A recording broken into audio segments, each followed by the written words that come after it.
Before we get into the video, could everyone please subscribe to my Endless Diary Tales channel? Thank you so much. It was 7 years into our marriage when my husband Tom got me 999 roses right after I got out of surgery. I picked up the phone and in a very even voice asked him for a divorce. On the other end of the line, his girlfriend Sarah was crying. "I'm so sorry, ma'am," she said. "It's all my fault. Please don't be mad at Mr. Davis." Tom comforted her gently for a bit and then told me very coldly, "Fine, whatever you want." I didn't see him again for 2 weeks. "Cook me some noodles," Tom said. He came home early that morning, but it wasn't like usual. There wasn't a warm meal waiting for him. He frowned like he usually did, gave me a few instructions, and then went to take a shower. When he came out all steamy, I was just kind of watching TV. Not really paying attention. He pulled some fancy designer bags out of his suitcase. "Look, do you like these?" he asked. The pink one looked like something a young girl would like. It used to be that he'd try to get me things I liked, but now he just got me these boring gifts like he was trying to make up for something.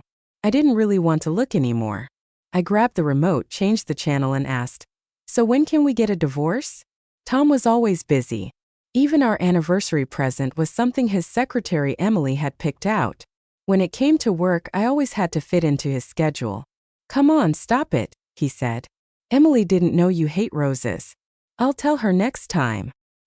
He poured himself a little bit of red wine and sat across from me on a small sofa with a slight smile on his face. Emily was Tom's childhood friend, and she'd had a crush on him since they were kids. Right after she graduated, she became his personal assistant. They were so close they even shared a hotel suite on business trips. Honestly, I didn't blame Emily for going after Tom. Takes 2 people to make something like that happen. If he hadn't wanted it, no woman could have gotten close to him. I yawned really big, and tears just kind of came to my eyes without me meaning them to. Tom, not hearing me say anything for a while, figured it was over. He asked how our 7-year-old son Michael was doing in school, asking about his latest test scores. I shook my head. "I don't know," I said. I wasn't trying to hide anything because I was mad at Tom. I really didn't know. The Davis family was all about the best education. Their kids had been raised in the family's old house since they were little, always taking extra classes. It was almost funny. This kid was mine, but I barely got to see him. I cried and made a fuss, but the Davis family didn't care. To them, me marrying into their family was already a huge stroke of luck for my family. Anything else was just too much to ask. Tom pinched the bridge of his nose, telling me I should pay more attention to our son. "At this rate," he said, "Emily will be more like his mother than you are." I got it just yesterday, Friday, which was the one day I was allowed to pick up Michael from school. I got there an hour early and waited until it was dark and the school gates closing. Then Emily called, saying that Mrs. Davis, Tom's mom, had asked her to pick up Michael for dinner. On the other end of the phone, I could hear Tom's voice. He was asking Emily if she wanted some soup. It hit me then. I forced a smile and said to Tom, "Isn't this what you wanted? I'll leave right now so you two can have some space." I'm not sure which word bothered Tom, but he went quiet for a few seconds, and then he suddenly got angry. "I'm running out of patience, Mary," he said. "Stop this." He stood up and walked around a bit. I calmly said, "Oh, I forgot to tell you I had a miscarriage a month before." He got a call from Emily. She needed help with a drinking issue, and so he rushed out of the house. I was in so much pain I almost fainted. I drove myself to the hospital for emergency care. The doctor told me I'd been pregnant for over 2 months, but the baby didn't have a heartbeat. It was already gone when I found out. The baby was gone. I actually felt a little relieved lying in the hospital bed by myself. I thought it was time to end this marriage. In the living room, Tom had his back to me, holding his wine glass tightly, his knuckles turning white. He didn't ask why I hadn't called him. He knew very well how many times I tried to call him that night, but nobody answered. "It's okay, you have trouble being a mom, Mary," he said very directly. Tom went into his study and closed the door like he always did. 7 years of marriage and lots of arguments, I was always the one who gave in first, but this time Tom didn't hear me knocking on the door, begging him to make up. Half an hour later, he opened the door and looked around the big house, but he couldn't find me. I was Tom's first love. No, nobody would have thought that a polite, good-looking, Rich kid would fall for a girl who smoked, partied, and didn't care about school. Our first meeting wasn't exactly romantic. In a smelly alley, a good student was being picked on by some bullies. I happened to be passing by, and someone whistled at me, so I rode my bike right into the group, teaching the bullies a lesson and accidentally helping out the shy young man. From then on, Tom wouldn't leave me alone. He followed me home after school. No matter how much I tried to get rid of him, he gave me roses, which I threw into the toilet to soak and then tossed back onto his desk. He made me an expensive lunch, which I gave to a homeless man on the street. My friends teased me, saying I had a rich, obsessed admirer. Anyone could see that we came from totally different worlds, but it was this man who, when my drunk dad beat me up so badly I couldn't go to school, broke into the house, picked me up and rushed me to the hospital. When the doctor stitched me up, he stood with his back to me, his shoulders shaking, wiping his face with his hands. The doctor, feeling helpless and a little amused, asked him why he was crying since he wasn't the one who was hurt. Tom said he didn't know why, but his chest hurt really badly. He even asked the doctor, like a goof, if he needed a heart checkup. In the hospital room, Tom awkwardly peeled an apple. "I don't want to feel like this anymore, Mary," he said. "Please stop getting hurt." I ate the ice cream cone he bought me, mumbled in agreement, and then looked at him. "Then will you be my boyfriend?" We spent the whole day blushing and not really knowing what to say. I told Tom a secret. Whenever my dad got drunk and beat my mom until she was almost dead, the next day there would always be a wilted rose at home as an apology. So if one day he wanted to break up with me, he didn't need to say anything, just give me a rose. "Silly, we'll always be together," Tom said, hugging me tightly. When he was 18, not letting me say anything foolish to get away from my dad's craziness, Tom took me to another country to study. To force us to break up, his dad stopped giving us money. At that time, we worked 2 part-time jobs every day on top of going to school. Even though those days were incredibly hard and busy, Tom and I still couldn't help teasing each other. Even while brushing our teeth in our tiny apartment, we laughed and argued, totally focused on each other. How wonderful it would have been if we could have lived like that forever. "Miss Lewis, are you okay?"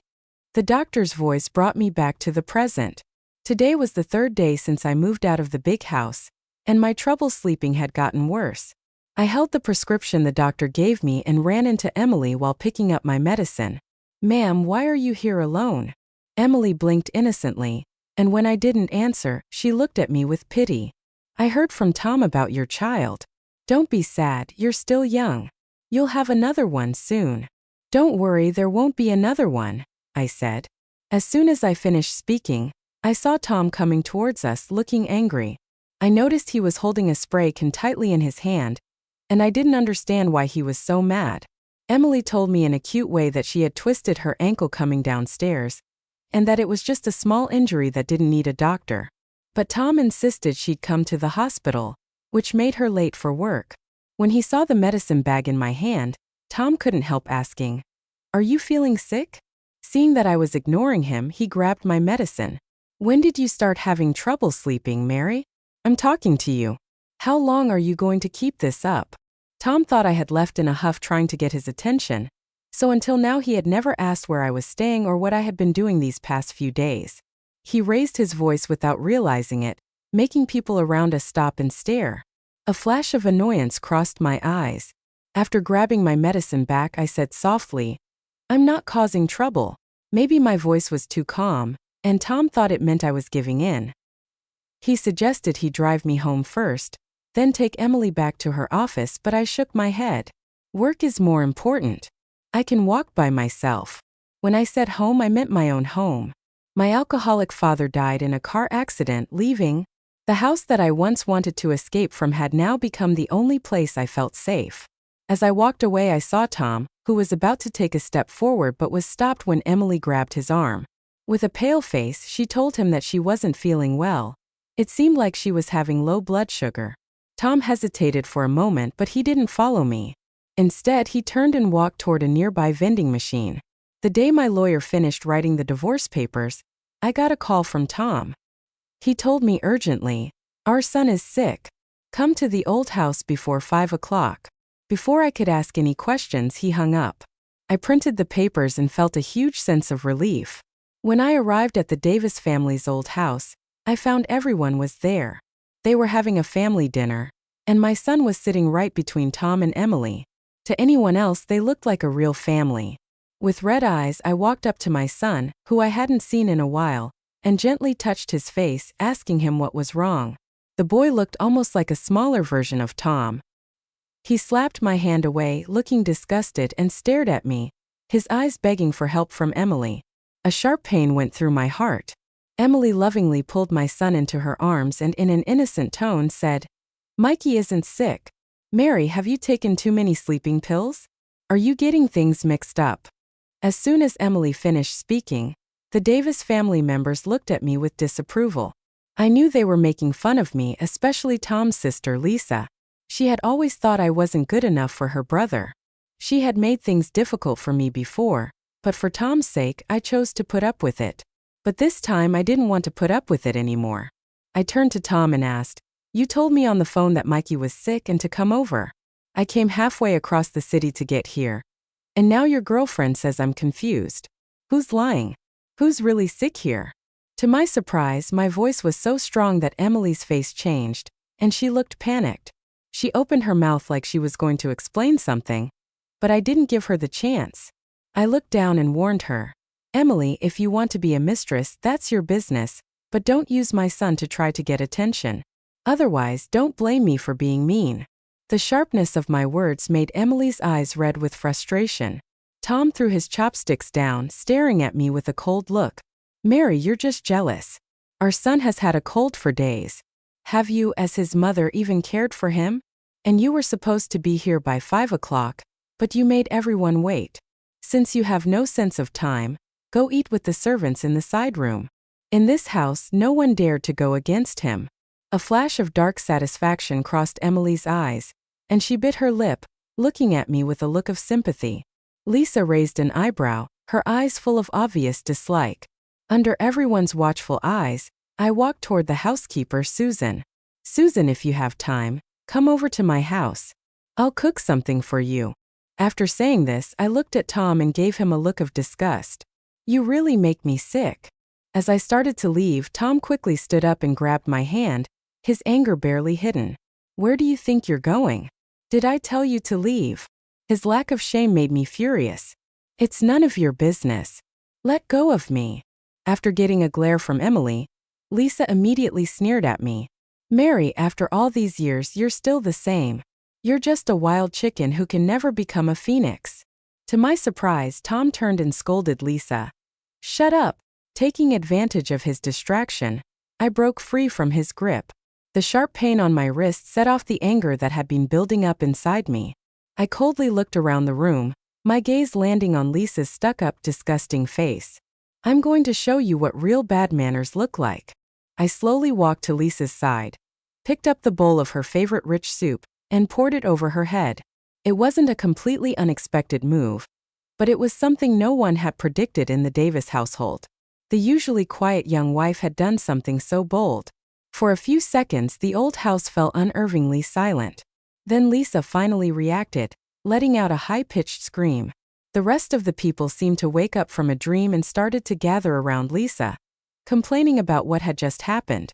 What had started as a fancy family dinner quickly turned into a noisy, chaotic scene. But I couldn't have been happier inside. This was the true flavor of life. It was noisy, it was lively, but when all that noise is coming from you, there's a certain feeling of helplessness. After all, I only have one mouth, and with my voice, I can never drown out theirs. The only thing I could do was find the angriest person in the room. Just as Lisa was about to raise her hand to slap me, I grabbed her hair in a flash and shoved a whole piece of bread into her annoying mouth. Finally, Lisa was quiet. I smiled at Tom and said, "That's how you shut someone up." Seeing the Davis family members looking at me with dark expressions, especially the old lady who was pounding the table in fury and shaking as she cursed at me, it was clear they still didn't understand what bad manners truly meant. With a sigh, I walked over to the corner of the table, grabbed the white tablecloth and yanked it off. The sound of plates crashing to the floor was sharp and clear, food splattering everywhere. The well-dressed Davis family members were all stained with the flying food. No one is ever unafraid of a mad woman. Maybe it was because my actions were so crazy, yet my eyes were so cold and clear. For a moment, no one dared to speak, nor did anyone dare to approach me. My gaze met Tom's, and I spread my arms out with a relaxed look on my face. From the moment I married into your Davis family, I wanted to do this. Years had passed, and I think I really could have kept putting up with it, but now there was nothing to fear anymore. The old lady clutched her chest, her voice trembling as she demanded that divorced me immediately before I could thank her for her help. Tom told everyone that I had been mentally unstable lately, and that they shouldn't take me seriously. Mary, clean up this mess. This is your last chance at this. Emily and the Davis family all looked at him in disbelief. Even I couldn't help but wonder if I should check his temperature. Was he sick? Crazy? After calling Tom insane, I took the divorce papers out of my bag and threw them at him in front of everyone. Mikey, I'll visit you again when I have time. With that, I walked out of the Davis family's gates without looking back. The car engine roared as I drove away. In the rearview mirror, I saw Tom chasing after me with Emily right behind him. His hands were stained with blood, but he didn't seem to notice as he wildly pounded on the car window. Mary, he yelled, wanting to talk to me. Emily, with a sob in her voice, urged Tom, take care of your wound first. He ignored her, his eyes only on me. Mary, get out of the car. I gave him a cold smile, stepped on the gas, and drove away without a second glance. That night, my phone rang constantly, like waves crashing one after another. Even with it on silent, the screen kept flickering until I couldn't stand it anymore and pulled out the SIM card. Unable to reach me by phone, Tom started sending me tons of messages on WeChat. He questioned my decision to divorce, asking if it was just because of those 999 R. He apologized, not understanding why I couldn't let it go. He mentioned our 7 years together, urging me not to lose so much over something so small. When he spoke of our son, his tone became even more sincere, pleading with me not to tear our family apart. After thinking it over, I replied with a single sentence. You need to calm down. This was a phrase he often used to soothe my anger, and I knew how powerful it was. Sure enough, he went silent instantly, and I heard no more from him. The following week, it was as though he had disappeared completely, with no further contact. I noticed that he had been quietly driving around the old neighborhood where I lived. At that moment, I was standing on the roof watering the plants when my eyes casually caught sight of his familiar license plate. I stretched lazily, then turned and went back inside without thinking twice about it. Though the divorce hadn't been officially processed yet, my new life had already begun. I found a temporary job at a convenience store near the park, and I slowly started interacting with the outside world again. As a stay-at-home wife for so long, I had almost forgotten how to talk to people comfortably. Fortunately, most of the customers were patient and understanding. Among them was a young college student, David, who came to the park daily to walk his golden retriever. He often asked me to look after the dog tied outside the store. Over time, we became friends, and I learned that he was actually a neighbor from my building. Sometimes we would run into each other downstairs, and he would invite me to walk the dog together. We would chat while strolling, enjoying that rare feeling of relaxation. Occasionally, he would bring food he had made himself to share with me, and our friendship grew stronger. We became important friends in each other's lives. One weekend evening, I finally received a WeChat message from Tom asking me to come to the office to deal with the divorce papers. In the past, he didn't like me to show up at his workplace, maybe because he worried that my plain appearance would embarrass him in front of his colleagues. When I received the message, I had just finished my shift at the convenience store.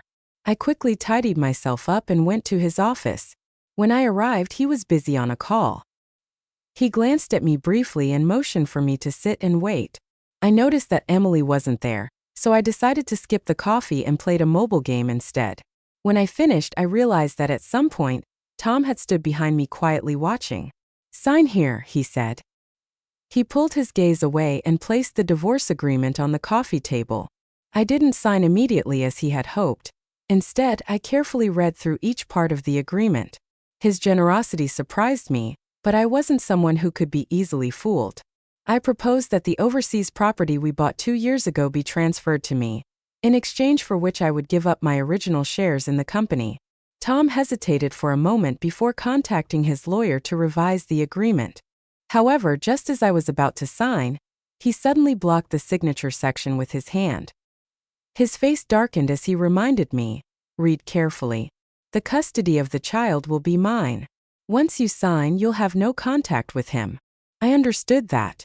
I also knew that although the law gave me visitation rights, if the Davis family opposed it, it would be nearly impossible for me to see my son again. The sadness in my heart was hard to describe, but my determination to divorce remained unshakable. The child would definitely have a life of material wealth with Tom. I casually remarked, "You've given him a good environment to grow up in. That's already putting him at a high starting point in life." Tom clearly didn't expect me to respond this way. He scoffed impatiently, waving me off. "I have things to do. Let's end this here." With that, he tore up the divorce agreement in front of me. I paused for a moment, then smirked sarcastically. "It's fine. I'll take the legal route for the divorce because I've really had enough of you." "Stop. Stop right there." Tom's voice was filled with a panic I'd never heard before. He followed me closely, ignoring the curious glances of his employees all the way to the elevator. Suddenly, he questioned me, "Do you already have another man? You wore lipstick because you were going to meet him, didn't you?" I remained silent. He pressed further. "If not, how could you be so heartless as to not even want your own son?" Just then, the elevator doors opened and Emily stepped out. She should have been enjoying. Her time off had unexpectedly appeared due to a tip from one of her female colleagues. As someone from a respectable family, she softly advised Tom to let me leave, trying to save face. However, Tom angrily brushed her off and coldly retorted, "This is a matter between my wife and me. You have no right to interfere." Emily's face instantly turned pale, and she glanced around. She noticed the colleague who had already suspected something about her relationship with Tom now whispering amongst themselves. She couldn't imagine how much gossip this incident would stir up in the office. Tears welled up in Emily's eyes as she fled to the stairs. I looked at Tom and gave a cold smile. "Aren't you going to chase after her?" In reality, I had never really held much resentment toward Emily. The true betrayer of my relationship with Tom had always been Tom himself. I reconnected with some old friends from the past, Jessica, Chloe, and I. We were like a close-knit group. We had once avoided our original families during our youth and walked together through the darkest times. They always knew my address and had my contact details, but as we grew older, we seemed to follow some unwritten rule between adults and didn't disturb each other's lives. I poured my heart out to them, telling them about Tom's awful behavior. As the alcohol took effect, they became so enraged that they almost wanted to help me burn down the Davis family's old house. We laughed through our tears, holding our heads in our hands as if trying to release all the grievances we had buried for so long. As time passed, my insomnia symptoms gradually eased. However, the peace didn't last long. Less than a month later, Tom barged back into my life. He appeared unexpectedly at my doorstep, staying from 3 p.m. until 1 a.m. His actions became so unbearable that the neighbors almost called the police. Reluctantly, I let him in. Since I left, Tom had noticeably lost weight. The once confident and composed light in his eyes had dimmed. Susan told me that after I moved out, Tom often returned to the old house. At first, Mrs. Davis was overjoyed, preparing lavish meals for her son and grandson daily. She even invited Emily to stay, hoping to rekindle things between them. But things didn't go as she had hoped. Tom became increasingly picky about food, eating less and less. Worse still, his temper became increasingly erratic, and he would often erupt in rage over trivial matters. There was one time when he spent an entire day in the storage room searching for a certain item from his high school years. He ended up taking his anger out on the maid when he couldn't find it. A few days ago, he had even kicked Emily out of his bedroom in front of everyone. The two had a huge argument and Emily, losing control of her emotions, fell down the stairs, suffering a crushed ankle. Mrs. Davis, enraged by Tom blaming her for ruining his marriage, had a heart attack and was rushed to the hospital that same night, along with Emily. They were still recovering. In the hospital, as for Tom, seeing him in such a haggard and lifeless state, I guessed he hadn't had a good night's sleep in quite a while. It reminded me of how I felt when I lost my child. That same pain. Tom apologized to me, admitting that he had finally understood why I wanted a divorce. He mentioned the silent compromises I had made throughout our 7 years of marriage. I realized he'd completely lost faith in me. I gently shook my head, disappointment that was 2 years ago. My decision to divorce was made after careful thought. Disappointment is not the worst thing. What's truly terrifying is the deadened despair in your heart, and the complete release that follows. Looking into his eyes, I said calmly, "Tom, I'm already working towards a new life. You should gather your emotions and start your own journey too." He glanced around, then gave a bitter laugh. "Do you remember how I came here and took you away? Even after all these years, I still dream of the way you were back then." He admitted that he had neglected me but insisted that he had never betrayed me. "I've only ever loved you, Mary," I countered. "So what do you think constitutes cheating? You were always by my side. Yet you could be easily called away by another woman's phone call. You enjoyed her affection but expected me to have hot meals ready for you at all times. That's not love. It's unfair to me." I stared at Tom, my tone firm, and Tom's eyes flashed with a hint of regret, his eyes tearing slightly. "I know it was my fault, Mary. Give me another chance. I don't want to give up on the vows we made." He mentioned the promises we made in his father's morning hall. "You said you would always be with me, that we would live and die together. Have you forgotten those promises?" He didn't speak them sincerely at the time, but hearts change and he changed first. I could only change along with him.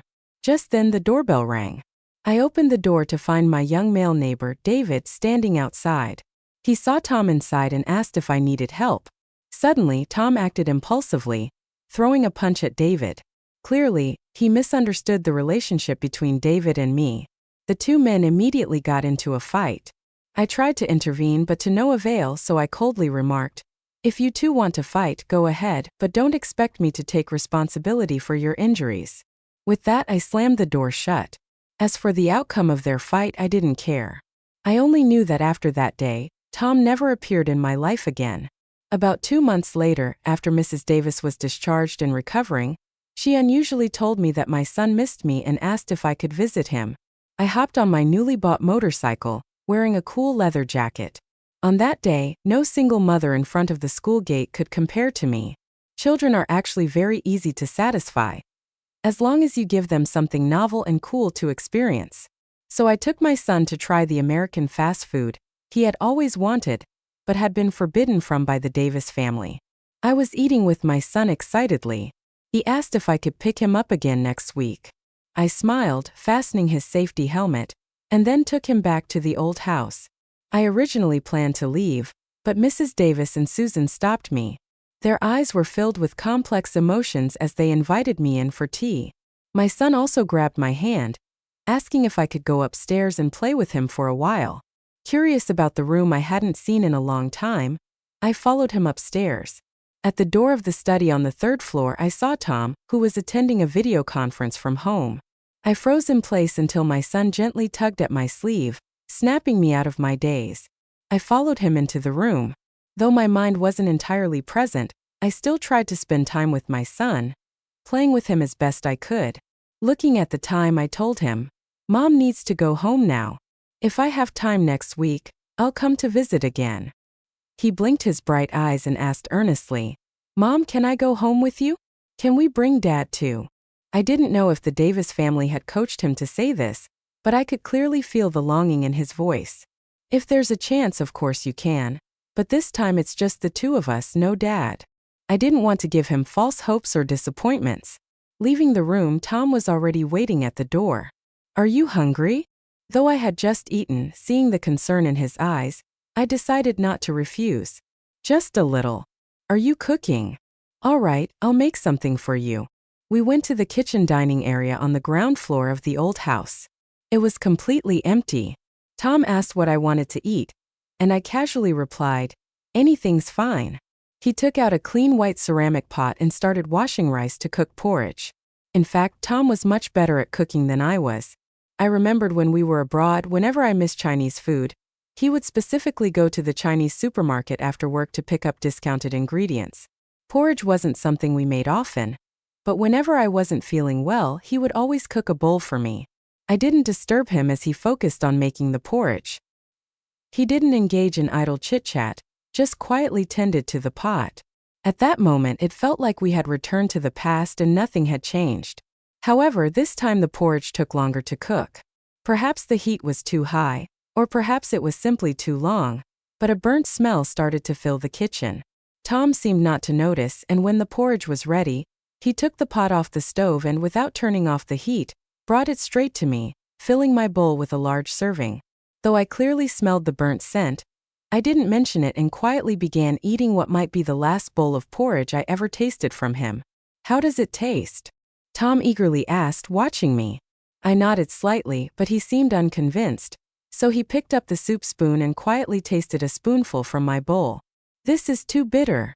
He furrowed his brow, surprised. There were no seasonings and the bottom of the pot was burnt. The porridge was nearly inedible. "How did this happen?" he muttered, his voice filled with confusion. I clearly added sugar. Looking at me, his eyes filled with regret, he said, "This porridge isn't good. Don't drink it. I'll make you a new one." He reached to take my bowl, but he forgot the porridge was still scalding hot. It instantly burned his hand, and he instinctively pulled back. The porridge splashed all over the table. I frowned at him. "Tom, stop it. I'm really full." But he didn't seem to hear me. While speaking to me, he tried to clean up the mess. I watched as his hand grew red and swollen, the skin eventually blistering from the burns. I coldly spoke, "Stop pretending. I won't feel sorry for you." I wasn't lying. Looking at his hair, which had turned mostly white, I felt a strange sense of relief. This was all Tom's own doing. He gazed at me in a daze, his eyes full of confusion. He couldn't understand how some people, once they decide not to love, can truly become so heartless. After I left, Tom stayed in the kitchen all night, sitting there alone as if trying to find some answer. Not long after, he fell ill, and acute pneumonia left him gaunt, almost skeletal. After recovering and being discharged, he fell into insomnia, tossing and turning all night, eventually relying on medication to find brief moments of peace. Mrs. Davis, for his sake, even humbled herself to ask me to visit him more often, but I paid no attention to her, indifferent to her plea. The Davis family accused me of being cold-hearted, even asking my son not to meet with me, his so-called mother. But they had forgotten that children are not mindless dolls. They have their own judgment and emotions. In most cases, Tom ignored the rare moments when I took my son and gave him the happiness he deserved. A month, 3 months, half a year passed. Time slowly passed, and Tom finally recognized the reality that our relationship could never be revived. But even in the face of that truth, he chose to escape. He immersed himself in the spiritual world he had constructed for himself, where I still lived in our small apartment, waiting for him. Every time he took his medicine and fell into a dream, we continued to live in the happy life we once shared. In the end, I went down the legal path and filed for divorce. My first attempt failed. The second time, after we had been separated for so long and our feelings had faded, the court granted the divorce. This judgment officially made me a free, independent single woman, financially self-sufficient. I didn't rush to buy a new place. Instead, I chose to completely renovate my old house, turning it into a more comfortable and livable space. During this time, David, the college student who owned a dog, expressed interest in me, but after I politely declined, he showed maturity and respect and didn't bother me again. I hadn't lost hope in love. In fact, after becoming single again, I remained open to men of good character, but I no longer let love consume my entire life. What mattered more was my own happiness and inner fulfillment. I understood that only by taking good care of myself could I truly connect with others. At the airport, in the bustling waiting hall, I was with my 2 close friends, Jessica and Chloe, who were like sisters to me. We waved our selfie sticks, changing angles and poses, capturing hundreds of beautiful moments in one go. Though we jokingly criticized each other's photography skills, we all skillfully opened our photo editing apps and carefully selected each picture. Just as we were immersed in laughter, a charming gentleman happened to walk by, catching our attention. We quickly stopped laughing and tried to maintain a composed demeanor. However, this moment of composure lasted only a minute. "Hey, do you think you're hungry?" Jessica asked. "I think there's free instant noodles over there." We 3 exchanged knowing glances, and without a word, We began playing rock, paper, scissors to decide who would go get the tempting noodles. As the game continued, we burst into laughter again, our joyful reflections appearing on the half-transparent glass. Looking up, I saw a plane slowly taking off against the backdrop of the blue sky, symbolizing freedom and dreams soaring into the horizon.